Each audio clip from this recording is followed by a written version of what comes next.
Today we're going to have a research-based mathematics strategies for students with special needs. And this is a professional development for pre-service elementary school teachers. And my name is Ngozi Imebog. We are going to slide 2 and we're going to look at the importance of mathematics as introduction. We understand that mathematics education is crucial for students with special needs. It is an essential life skills. And according to the National Council of Teachers of Mathematics, NCTM, in 2000, they said that they justify that mathematics is not just about learning to calculate. It encompasses problem solving, understanding of patterns, logical reasoning, which are vital skills for all students, including students with special needs. And this mathematics provides students with essential skills and promotes cognitive development, thereby enhancing their ability to participate in society. By Asup, Kiger, and Lovin in 2007. And look at the picture there. You see the brain is being developed because of mathematics. It helps in cognitive development. And these students are able to be proficient in math skills, which can influence their chances in getting employment, increase their wages, and assist to day-to-day decision making. This is the essence of having mathematics education, and we're here to see ways we can help in increasing the ability through the strategies we're going to talk about today. We're going to look at the objectives of this presentation. Why are we trying to teach teachers strategies for mathematics? Why do teachers need it? Objectives of the presentation is to increase teacher efficacy. According to Shichanam, Moran, Woolfolk, Hoy, 2001, research indicates that training pre-service teachers in evidence-based mathematics instructional strategies increase teachers the confidence and effectiveness in teaching students with special needs, thereby impacting students' outcome, including those in special education setting. Teaching the strategies here will improve student achievement. Gersten, Jordan, and Floger in 2005 assert that. Then thirdly, it encourages inclusive education.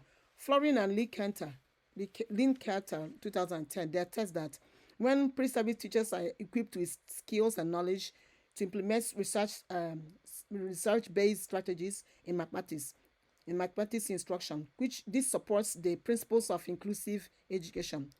Teachers are prepared to meet the diverse needs of students with disabilities, as these students have access to the general curriculum and they achieve alongside their peers. If you look at the picture, you will see pictures of inclusive education. That is what is the essence of teaching these strategies will help. Look at the different type of students with diverse needs. You see the picture there. The teachers are teaching, they're in the center teaching all these students. All of them have diverse needs. And the strategies will help teachers to know how to help them, so that it is in promoting inclusive education. And then lastly, when these strategies will promote collaborative learning environment. It will promote a collaborative learning environment using strategies such as cooperative learning, peer tutoring. Enhances mathematical understanding, and also creates a collaborative supporting environment that caters to the very needs of students with special needs. So these are the objective of mass strategies. So before we continue, I want to ask questions. What do you know about these math strategies? What do you want to learn? And at the end of the presentation, I want you to write what you have learned. Provided here, everybody has there's a graphic organizer. Is a KWL chart where you write what you want to know or what you know about these strategies, math strategies? Do anything you know about it? Do you have any idea about it? You can write it down. Then, as we continue, I want you to tell me what you want to know before we start. What do you want to know about these strategies, about the math? And then, lastly, at the end of presentation, you're going to write all the things you have learned as a summative, and it will help you to go back to see whether you really learned anything. I'll give you about 2 seconds or more so you can do that.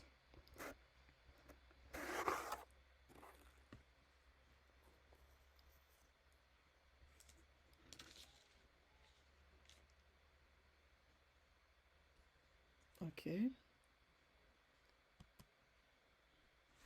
I think everybody is ready. We are going to look at the rationale for teaching these strategies. The importance of focusing on mathematics strategies for students with special needs. Focusing on mathematics strategies for students with special needs is crucial for several reasons. We're going to look at the reasons why we need to teach teachers this. First, mathematics is a foundational academic skill that is essential for daily functioning and independence. And according to Rivera Baptist in 1982, they say competence in mathematics is linked to better employment, gives students better employment opportunities, and in that sense, they will have higher wages, ability to engage in higher education. That's true. Moreover, research has shown that students with special needs benefit significantly from instruction that is specifically designed to address their unique learning styles and challenges. Traditional teaching methods often fail to meet the diverse needs of these learners, resulting in a gap in mathematics achievement between students with and without disabilities. As in Asop, Kiger, and Love in 2007 again. By employing specialized strategies, as we're going to do, such as explicit instruction, the use of manipulatives, visual representations, educators can enhance the understanding and retention of mathematical concepts for students with special needs. And that quote is from Justin, Jordan, and Floji, 2005. And then we already talked about building confidence and motivation in these students when we teach mathematics, when we have a better strategy in teaching them. So we know that it boosts their motivation and confidence among these students with special needs, and it fosters a positive learning environment attitude towards mathematics.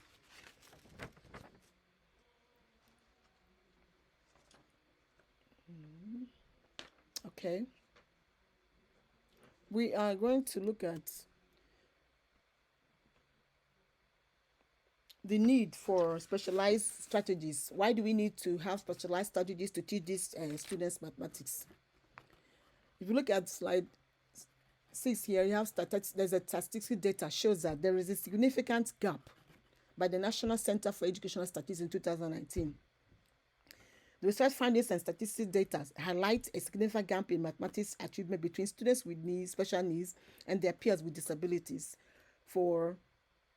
without disabilities. For instance, the National Assessment of Educational Progress, NAP, consistently shows that students with disabilities perform at substantially lower levels in mathematics than students without disabilities.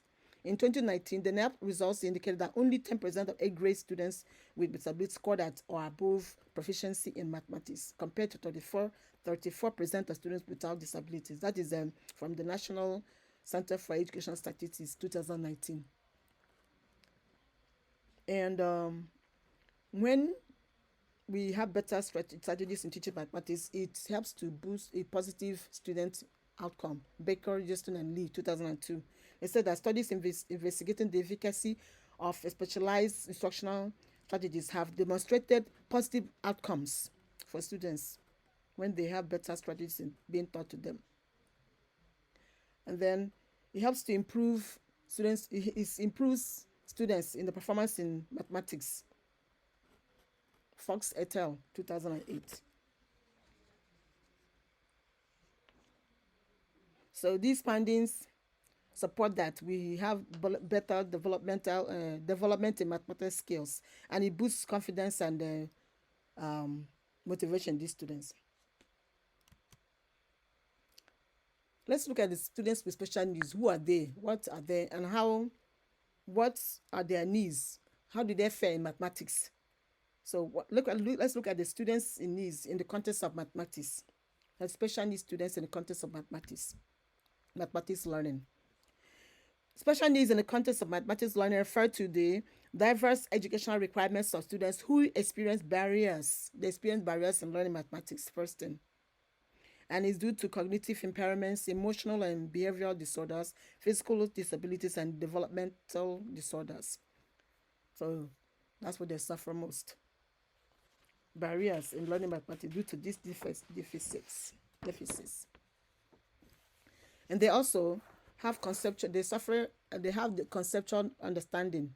They like that. Students with special needs may struggle with grasping fundamental mathematical concepts, making it difficult for them to progress to more complex topics. And Justin et al. 2003. And then Swanson and German in 2006 assert that they also have memory difficulties. Many students with learning disabilities have difficulty with working memory, affecting their ability to remember mathematical facts, formulas, and multi-step procedures. And lastly, these students have they lack special and organizational skills by Rock to 1993. The tasks requiring spatial reasoning and organization, such as geometry or arranging information in charts and graphs, can be particularly challenging for some students with special needs. So these we can see why we need to have strategies to help them. Now we're going to look at the concept of UDL, because it's very, very necessary in the aspect of mathematics. And we'll see. By that time we'll know that UDL is very, very necessary. It is very important in creating inclusive classrooms. What is UDL? It stands for Universal Design for Learning, and there's a representation. There's a drawing there. We'll look at those drawing after. That drawing after. So Universal Design for Learning is an educational framework. One thing is that it's an educational framework based on research in the learning sciences, including cognitive neuroscience, that guides the development of flexible learning environments and learning spaces to accommodate the diverse learning styles and abilities of all students. It's catered for all learning styles and abilities, and also, and then it is structured around and helps to improves and optimizes teaching and learning. It is structured around three principles, and it's cast 2018. We show that it has three principles. First, if you look at the drawing, they have representation, multiple means of representation. The blue one, light blue, you have multiple means of action and expression, and the light green one, you have multiple means of engagement. We're going to look at the three one by one. We're going to look at them each. So look at the application of UDL. Look at it says that UDL accommodates variability of learners. All learners are being covered under the UDL. And then under the first one is the multiple means of representation. If you look at that drawing, it says multiple means of representation. Says, what does it talk about? The what of learning. It looks at the what of learning. That is the knowledge the students learn, information and things that are given to them. How is it given to them?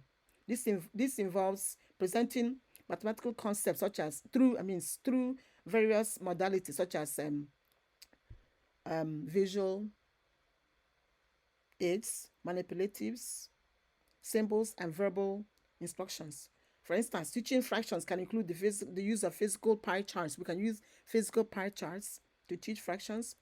We can use digital interactive tools. We can use pictorial representations, and alongside traditional numerical expressions to teach. So how do we teach? What do we use in teaching these students? Various ways, formats to teach these students these contents. That is the representation. That is the first element. And the second one says we have on the blue side, we have multiple means of action and expression. What is it trying to tell us? The how of learning.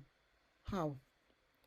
Providing students with diverse ways to demonstrate their mathematical understanding and problem-solving skill is crucial. This could include allowing students to use, they can demonstrate what they have learned through physical objects by drawing diagrams. They can use technology to create presentations. They can do it even verbally.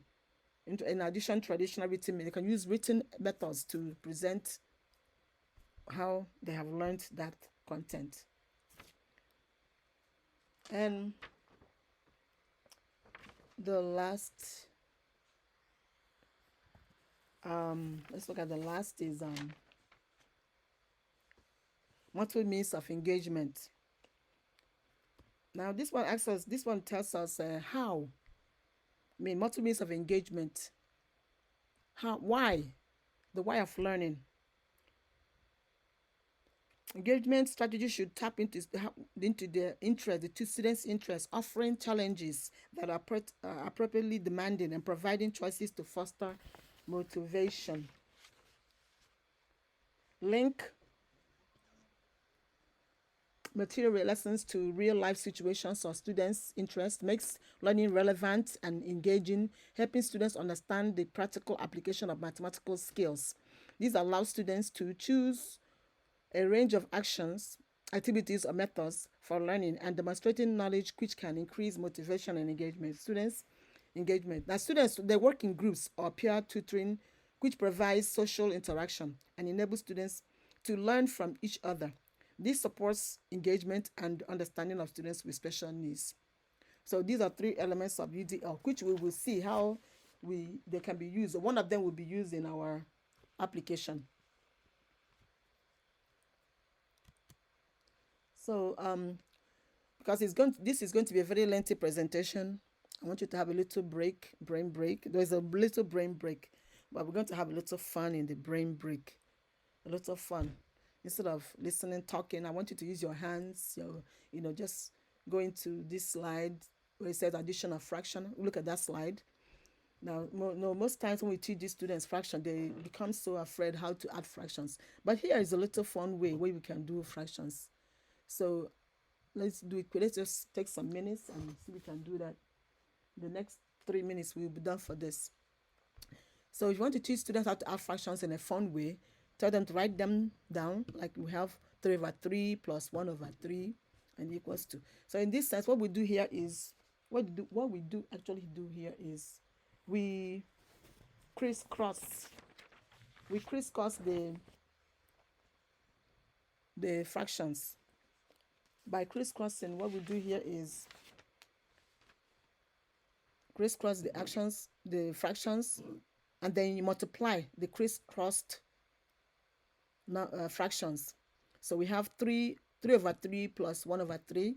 What you do here, since we have crisscross, we say 3 times 3, which will give us what? 9. Good. And then we have crisscrossed 3 and 1. So 3 times 1 will be what? 3. Good. And then we go down to the denominators, which is what? The denominators here are what? 3 and 3. So we multiply the denominators. We say 3 times 3, which is what? 9, right? And then we add 9 plus 3. What we have? 9 plus 3 is what? 12. Good. And bring down the denominator 9. Now you can leave it 12/9 if you have not taught these children mixed fraction. This is improper fraction. We know that. So because usually we like to give the answer in the lowest term. So if you break it down 12/9, the answer will be what? If 3 will go into 12 will be 4 times. 3 into 9 will go 3 times. That is 4/3. I want to bring it down to the lowest term. So 3 into 4 will be 1 time. Remember 1. So the answer will be what? 1 whole number, 1/3. That's the answer. So you use the same method and do the second and the third fraction. I'll give you time to go over it. And then we continue.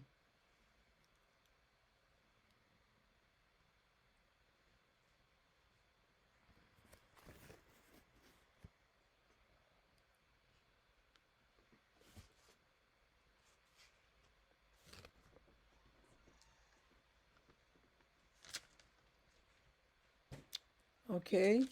Be like everybody's finished. Because I know that's a lot of thing. 2/3 plus 1/2. Yes, what was the answer? We crisscross, right? 2/3 plus 1/2. We crisscrossed. And we got 2 plus 3, right? Good. That is 5/6, right? Is that the answer? Good. That's the answer. So go to the next, the last one. Who can give us the answer for that one instead of wasting time? We crisscross, remember? And we got what? Yes, 4 plus 2/8. Good. So 6/8. Okay. Do we leave it 6/8? We can still break it down or leave it like that. So we can break it down further because there are two even numbers. We can leave it like that.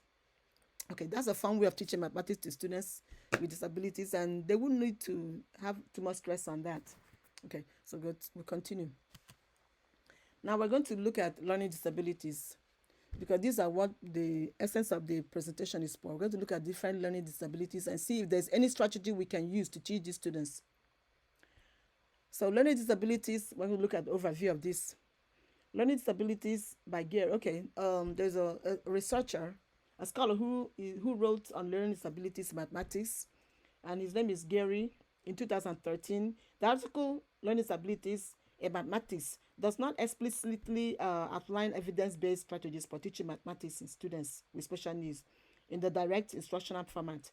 It just provides a comprehensive overview of characteristics, prevalence, ethology, and cognitive deficits associated with mathematical learning disabilities (MLD) and low achieving students in mathematics (LA). And we're going to look at how the application of the strategies. The information is crucial for understanding the foundational challenges faced by students with MLA and LA, which can inform the development and application of teaching strategies.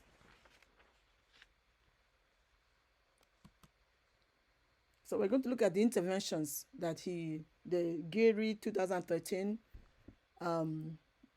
talked about. One is intervention for number sense, arithmetic skills. And we look at there's so many numbers there. Yeah, it talks about number sense. So it says that, however, the insight from the article from Gary 2013 infers that evidence-based approaches that could be beneficial for teaching mathematics to students with special needs are: one is intervention for number sense or arithmetic skills. That's one of his strategies he used, is implied. And how does it one work? The research background says that the article highlights the children with MLA and LA have quantitative deficits and difficulties with basic number processing, arithmetic procedures, and fact retrieval. So how it works is that the interventions could enhance number sense through activities that improve subditizing, estimation, and number representation skills. Arithmetic interventions might include step-by-step instructional approaches, manipulatives, and visual aids to strengthen procedural knowledge and fact retrieval. And the evidence that it works is that, although it does not, there's no evidence to show that it works, but the article addresses core deficits through targeted interventions, which is critical. And he says, he emphasized that early difficulties in number sense arithmetic can persist and impact broader mathematical achievements. Now let's look at the next slide. Working memory. That's the training. That is another strategy. It says the article discusses the role of working memory in MLA and LA, particularly related to central executive function, which is crucial for holding and manipulating information. So how does this work? Working memory training programs help improve the capacity to retain arithmetic facts, follow multi-step procedures, and solve complex problems by enhancing the central executive's ability to process and store numerical information. The evidence of effectiveness, which is significant, is that the article does not really provide evidence, but it underscores the importance of working memory in mathematical processing, suggesting that improvements in working memory could translate to better mathematical performance.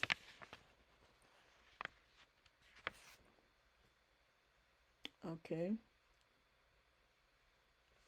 So we'll go to the next slide. So let's look at explicit instruction. Explicit instruction.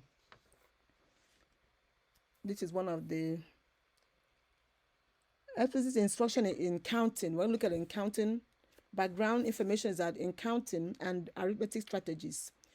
Research says that according to the GERI 2013, students with MLD and LA may use less efficient counting strategies and make more procedural errors in arithmetic. How it works is that explicit instruction involves teaching counting principles, arithmetic and arithmetic strategies directly and systematically, providing students with a toolbox of strategies to choose from and apply as needed. There's evidence of effectiveness is that the need for explicit instruction is implied through the discussion of procedural competence and the challenges students with MLA and LA face in using sophisticated problem-solving strategies. And the picture here shows how explicit instruction is done with the teacher directly instructing the students. And we're going to find more illustrations of explicit instruction. Okay, let's look. There are more instructional interventions. We're going to look at these instructional interventions by other scholars. Fox et al. 2013 illustrated evidence-based strategies for teaching mathematics to students with special needs, including those with MLD, that is mathematical learning disabilities, and they focus on addressing difficulties with basic facts, BF, and word problems, WP, which are critical areas of struggle. He says that these are critical areas of struggle, word problems, and basic facts. These are the areas where students with disabilities struggle more. And the article highlights more about the series of randomized control trials. They did a lot of trials aimed at remediation methods for both basic facts and word problem.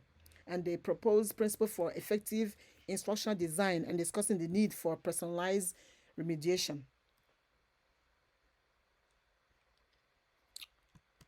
Okay, we're going to look at the first is drill and practice for basic facts. Drill and practice for basic facts. So what is this drill and practice? Let's look at the research background.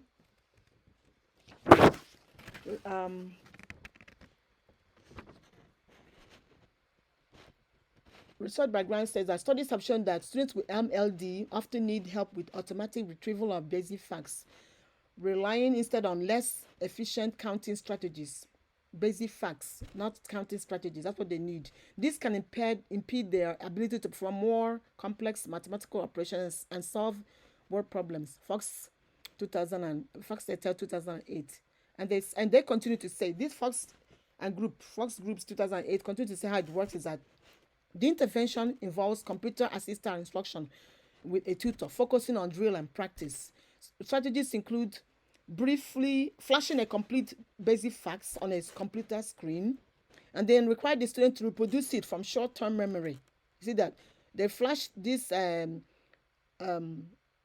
they flash it on a computer screen and then remove it, and then allow the students. They require the students to now reproduce this thing from a short-term memory, which is this one will encourage the students to memorize and quicker retrieval.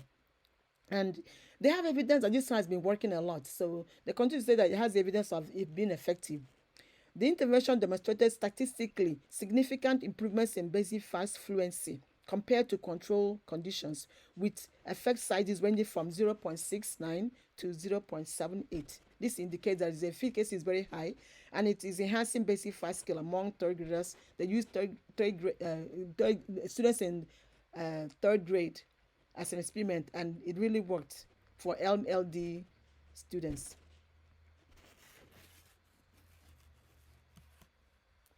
So let's look at another strategies, SBI, as is for word problems. And the SBI stands for Schema Broadening Instruction for Word Problems. Schema Broadening Instruction, SBI, for word problems. According to Brown et al. 1982 and Geek and Holyoke 1983, they based on the schema theory. Their own is on the schema theory, and which suggests that understanding the underlying structure of word problem types and recognizing basic problem types can enhance overall problem performance. This approach includes teaching students to solve word problems by developing a schema for each problem type and addressing transport features. And also they say they're going to tell us how it works. Cooper and Sweller, 1987, tells us how it works, that the SBI involves explicit instruction. See, directly instruction on the mathematical structure of LWP types, recognition of problem types, solving strategies, and deliberate teaching for transport. That is an example like handling irrelevant information and solving two-step problems. The instructional components also focus on strategic time counting within the context of WPs, word problems. Now, Fox et al. 2010 tells us there's evidence of its effectiveness. Efficiency is ranging from 0.40 to 0.64.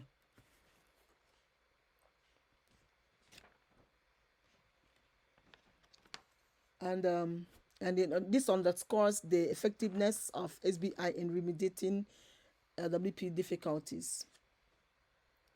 If you look at the picture, you see the teacher and the students, they are doing, this is explicit instruction, how they're interacting. The next slide, we're going to look at principles of remediation. Let's look at the principles of remediation, because the author, the writer there, Fox et al. 2013, talked about principles of how we can remediate, principles that are involved in remediation. And the article emphasizes several principles for effective remediation. These include instructional explicitness, minimizing learning challenges, providing a conceptual basis for procedures, drill and practice, incorporating deliberate practice and cumulative review, and lastly, integrating motivators for self-regulation hard work. And they said that the principles are exemplified in programs like Pirate Math, which is effective, that integrates these components, all these components to support students with MLD. Fox 2013. So it is a remediation process. So let's look at Pirate Math. What is this Pirate Math? Pirate Math. I've heard about Pirate. Have you ever heard of Pirate Math? Okay, we're going to look at Pirate Math. Maybe you can use this as one of your strategies in teaching, but it's a program. Now let's look at Pirate Math. A Pirate Math is a remediation program. Fox et al. 2019 and Fox Powell 2010. They said it's a strategic counting, is used to direct basic facts and word problem deficits, and at the same time building deliberate practice in counting strategies. Pirate Math uses it has a Pirate theme. Use a Pirate theme. Students express the basic structures of word problem using number sentences here to locate the X. And up there you see the number sentences. It is made up of 4 units, with each unit having centered on a different type of word problem, and is a tutored type of scripted lesson. The lesson is script. The tutors have to read and memorize it. The Pirate Math goes for 16 weeks, 48 sessions, and each session counting for 20 to 30 minutes. So if you use it, it'd be great. Help the students. Let's personalizing remediation. What is this personalizing in remediation? The principle of personalizing remediation acknowledges that not all students respond to standardized intervention protocols. Not all. Fox et al. 2014 said they do not respond to all protocols of standardized intervention. There is need for us. For this reason, there is need for us to forecast students who will not respond to this and to plan for them, plan for these subgroups who will not respond to interventions. And it also says that personalizing remediation such as LMD subtyping, systematic progress monitoring, and diagnostic prescriptive approach. They aim to tailor intervention to individual students' need and to enhance the responsiveness to remediation. Meta-analysis. Let's look at what is meta-analysis. Krosbergen and Van Lute. Here is a meta-analysis research that we're using to back up our research too. Backing up to kind of is like it's trying to tell us that this is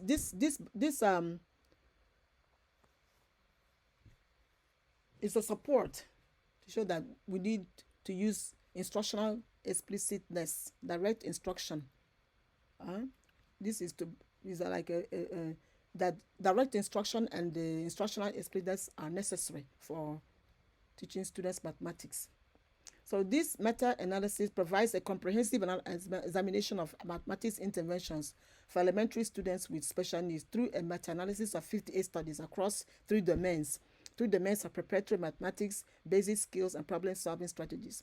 The key findings underscore the effectiveness of instructional explicitness, direct instruction, and self-instruction over mediated instruction, highlighting their significance in enhancing the mathematical abilities of students with learning disabilities. The study also notes the lesser effectiveness of computer-assisted instruction and peer tutoring compared to traditional teaching methods.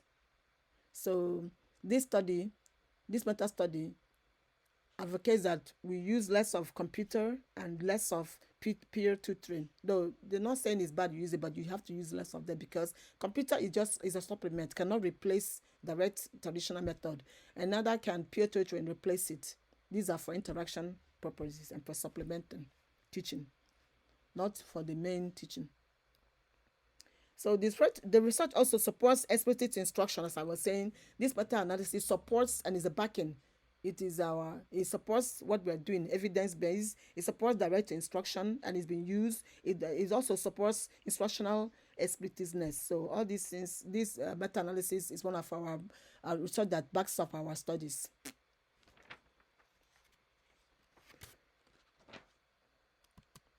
Now let's continue with meta-analysis again. We look at meta-analysis is that the study contributes to validate evidence-based strategies. As I said, it is validating, backing our evidence why these our evidence strategies are necessary. It validates evidence-based strategies, revealing specific characteristics that influence the outcomes of mathematics interventions. There is duration and the method of intervention are significant predictors of effectiveness, with shorter, more focused interventions and self-instruction method that are showing higher efficacy. This evidence aligns with the principles of explicit instruction, which advocates for structured, systematic, and focused teaching approaches. And if you look at the picture there, you see, what do you see in this picture? Okay. Yeah, we see a man standing and some other people, other adults standing, where they are trying to engage in a discussion. Maybe they are deliberating on something. So these are the policymakers we're talking about. These policymakers, the findings of the research, a meta-analysis by Kroes-Bergen and Van Lutz, 2003, they are trying to advocate and demonstrate that for the evidence-based strategy to be effective, that the policymakers and educators, we educators, it says that we have to implement evidence-based strategies in mathematics, that the findings from this meta-analysis underscore the importance of adapting the instructional strategies to meet the diverse needs of students with learning disabilities in mathematics by demonstrating the effectiveness of direct and self-instruction over other methods. This research provides a strong empirical foundation for educators, we educators and policymakers to implement. So we educators have to implement it, and then the policymakers have to take note about the funding, resources, sources that we need to make this work for students with special needs.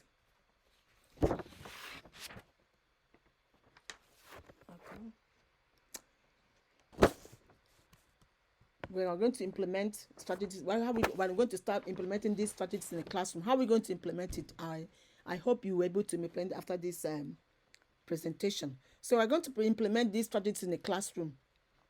Okay, so implementing strategies in the classroom. The findings from the meta-analysis of mathematics intervention for elementary students with special needs have significant implications for evidence-based practices in education. So these implications are These implications suggest a preference to what is called, what is this, computer assisted instruction. That is one. And peer tutoring, and there's a caution towards mass reform approaches. So let's look at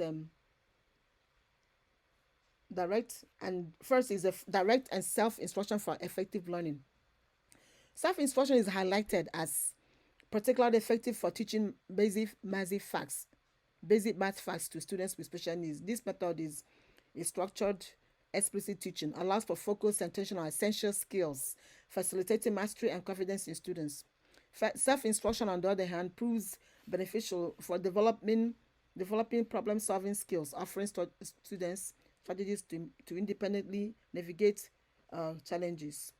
The findings support it supports the integration of both teaching methods into curriculum and to accommodate different learning needs and goals.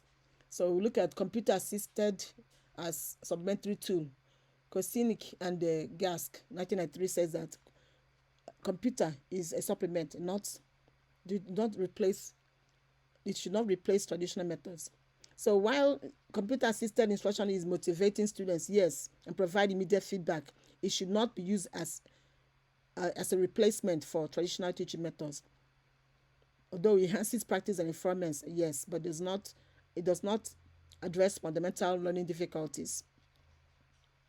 So human interaction is very, very necessary in learning because it helps us to gauge understanding, emotional support, and all that, and which computer cannot do. The next is limits to peer tutoring. Yeah, the study also suggests that the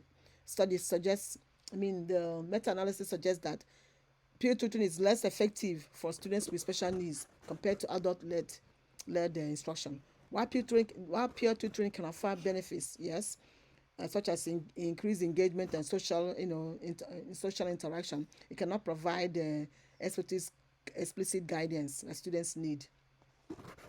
So we're going to look at the caution towards mass reform approaches. Caution towards math approaches. Yeah. Finally, the study finding caution against uncritical adoption of mass reform proposal that diverge significantly from traditional practices. While innovation in education is vital, yes, it is essential that new methods are rigorously evaluated, and particularly for their impact on students with special needs. So teaching approaches should be made cautiously with ongoing assessment to ensure that the intended outcome are reached. Yes, ensured. Okay. So we're going to look at a case study. There's a case study we had on using this. A case study on basic math fast. This case study involved a classroom implementing direct instruction on basic math fast and self-instruction for problem solving that is simplified. Let's look at this. Now, these students receive explicit teaching sessions focused on arithmetic operations, and followed by guided sessions where they apply these skills to solve math problems independently. This study was by Hindon et al. 2015.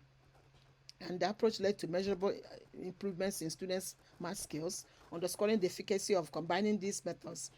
And in conclusion, these findings underscore the importance of selecting evidence-based instructional strategies that cater to the diverse needs of students with special needs. And then educators can provide effective mathematics education that supports all learners by prioritizing direct and self-instruction, utilizing computer-assisted instruction judiciously. Minimize using computer. We can use it. I'm not saying we don't use it, but we have to minimize it. Okay, let's go to the next slide. Now we're going to look at we're coming back to UDL, how we can use this evidence-based instruction. We're back to UDL. Remember what UDL was, how we used it, what they are, the three elements. We are choosing one of the elements to apply into our evidence-based instruction. So UDL, like we said before, is evidence-based instruction. In evidence-based instruction, what is UDL first? We said is a framework, educational framework that improves and optimizes teaching and learning for all people, and is based on scientific insights into how women learn. And the key element of UDL that can be effectively incorporated into evidence-based instruction is explicit. I mean, the key element of UDL can be effectively instructed into evidence-based instruction methods, such as explicit instruction, remediation, schema theory that we have just seen, self-instruction we have just seen, and one we can use, the element that we can use is providing multiple means of representation. Providing multiple means of representation, MMR. I'm going to name it acronym MMR. I'm going to abbreviate to MMR, multiple means of representation. Now, this principle focuses on presenting information and content in different ways to address the diverse needs of learners. Want to look how we can present content to learners in different ways. And you look at that UDL guidelines on presentation. There's a picture there showing you the presentation, and this is what does it tell us? The what of learning. What the students are learning presentation. What are they learning? In what ways are they learning them? Variety of information formats. See the picture. Can you tell me any of the pictures you see? Any other formats you can see there? Yes, one is computer. What about the one on the right? The right. Let's start on the right hand side. Yeah, video. That video, computer. Okay, one the bottom line. Yes, audio. Yes, the next one is like grouping, and okay, the other one too, and up on the top, and the other one is computer. Okay, so these are formats, the various ways information can be given to the students. That is MMR. So let's incorporate MMR in evidence-based instruction. Incorporating MMR in evidence-based instruction. Now let's look at, when we talk about explicit instruction, how do we incorporate multiple means of representation with explicit instruction? When integrating UDL with explicit instruction, teachers can present new concepts such as using a variety of formats such as visual aids, auditory explanations, title activities. This approach ensures that students with different learning preferences and needs, including those with special needs, can access and understand the material being taught. Yes. Then in remediation, how do we incorporate multiple means of representation in a remediation exercise? Now, in remediation, it can be enhanced by tailoring the teaching of concept to the individual learning styles of students. For instance, if a student struggles with math concept presented in a traditional lecture format, the teacher might use manipulatives or visual software to provide a concrete representation of mathematical ideas. Yes, this study was by Justin Compton, Connor Dimino, Santoro, Lenin, Compson, and Tilly, 2009. These are a group of scholars who said that we can use that. Then incorporating multiple means of presentation in schema theory.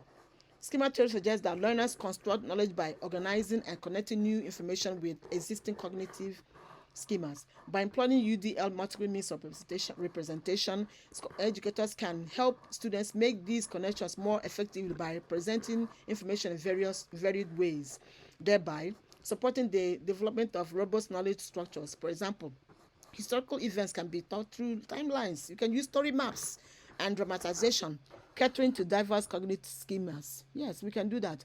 Then let's look at using MMR or multiple means of representation in self-instruction.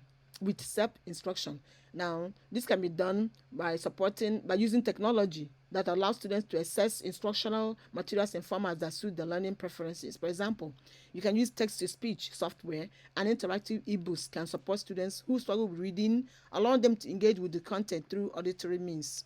Besher and Cook, 2009, suggests this, and I said that it works. Okay, we have seen that. Let's see how we can support learning for all students. Supporting learning for all students, especially those with special needs, providing multiple means of representation supports learning for all students by ensuring the educational content is accessible and understandable to learners with diverse backgrounds, abilities, and learning styles. This inclusivity inclusivity is particularly beneficial for students with special needs. Look at them. See that inclusivity is represented there. Look at various types of students with special needs. Look at them. You can see them. Okay, in that picture. Okay. So these people are the ones that require approaches different to learning than their peers. Okay. Now, accessibility. By presenting information in multiple formats, teachers can overcome potential barriers to learning, such as those faced by students with visual, auditory, or physical disabilities. And this is by Mayer, Rose, and Gordon in 2014. They suggest they advocate for this. Now, in engagement, varied means of representation can increase engagement by catering to students' interests and preferences, which is crucial for maintaining motivation among learners with attentional challenges or those who are easily discouraged by traditional methods. And then lastly, comprehension and retention. For students with learning disabilities, accessing information through multiple channels can enhance understanding and retention by providing alternative pathways for processing and integrating new knowledge. Yes. Dalton, Proctor, Attell, 2011. They are the scholars that advocate for comprehension and retention. Now we're about to finish. We're about to finish because where the last slide says we're going to look at the resources at the end of this presentation. You can go to the resources. We have so much resources available. You can use to get more information, ideas on strategies for mathematics. We have websites, we have books, we have journals. Give you some list of the resources on websites. If you go to Council for Exceptional Children (CEC), they offer a lot of resources and professional development, and the website is there. And if you go to National Center on Intensive Intervention (NCII), they have features of tools, webinars, and interventions aimed at helping educators support students with severe learning difficulties. And there's a new one that's called UCubed, founded by Stanford University, Professor Joe Boller. UCubed provides resources and ideas to inspire and excite students about mathematics. So many books. I'm going to just mention 3. There's Mathematics for Children with Severe and Profound Learning Difficulties by Les Davis.